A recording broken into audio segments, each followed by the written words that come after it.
I told him go ahead and send the video viral. I said, send it viral, man. 'Cause the whole nation, the whole world need to see that it was not no alcohol poison from what they said, and which deep down in my heart, I know it was, you know, from the get go. So I told him go ahead and send it.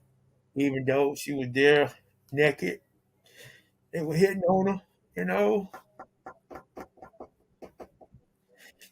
couldn't be there to, to do nothing.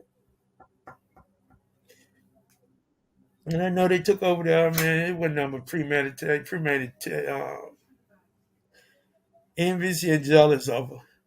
Right now, it's almost like each passing day comes with new and more compelling evidence that tells us the Cabo Six were more than likely involved in Shanquella's death. And in today's Own, the so-called friends of the deceased woman got exposed after a new and clear recording of their atrocities against her got exposed on the internet. And let's just say virtually everything that has come out in the past before this hasn't implicated them half as much as this just did. This implies that this juncture just might be where the authorities decide to wrap things up with them.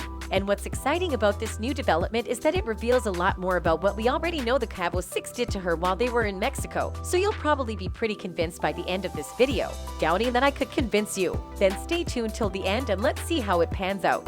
Over the past couple of days, several revelations have been made about the Shanquella Robinson case, and while many of them have been largely focused on shifting the scope of the public from the Cabo Six, Robinson's friends have once again found themselves at the forefront of the case. For the recent update, a new recording has just made its way to the internet, and it just might be what closes the entire case. According to reports, a new and clearer version of the attacks against Shanquella by her friends has just made it to the internet, and it seems more than clear that these people might have actually had this attack planned all along. Okay. Quilla, can you at least fight back? No. What's your problem? At least something. At least fight back, something. Get up, bro. Get up.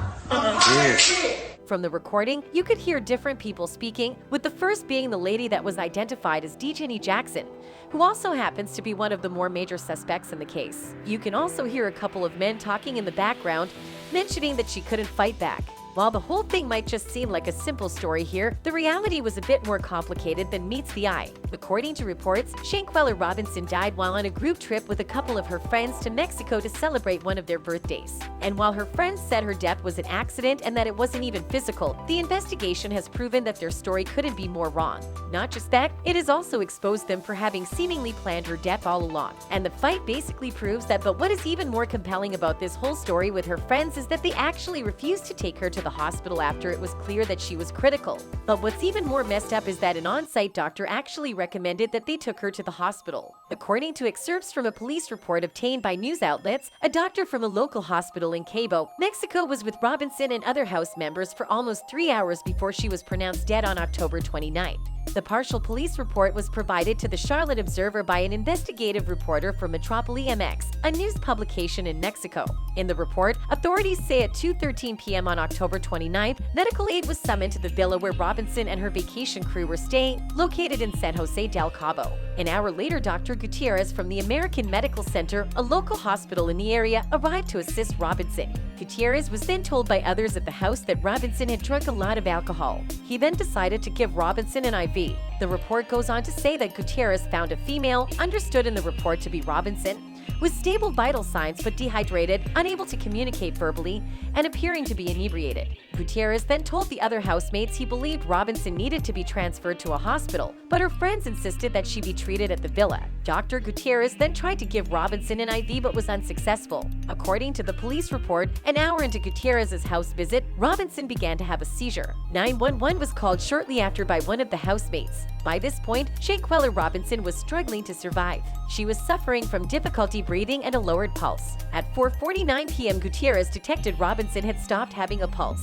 They quickly began giving her CPR. The report says police arrived at 5:25 p.m. and paramedics administered a total of 14 rounds of CPR, 5 doses of adrenaline, and 6 discharges without success. Shanquella Robinson was pronounced dead at 5:57 p.m. According to the report, It's worth mentioning that none of Robinson's physical injuries were mentioned in the report. According to a Mexican autopsy report, Robinson's cause of death was severe spinal cord injury and atlas luxation, which has left her family searching for answers. However, prior to all of these details getting out, a video showing Robinson fighting another woman in what looked like a hotel room had been making the rounds on social media. The woman in the video, identified as Robinson, is not shown defending herself in the one-sided fight. The brief clip shows Robinson being punched in the head and face multiple times and thrown on the floor before more blows are rained down on her.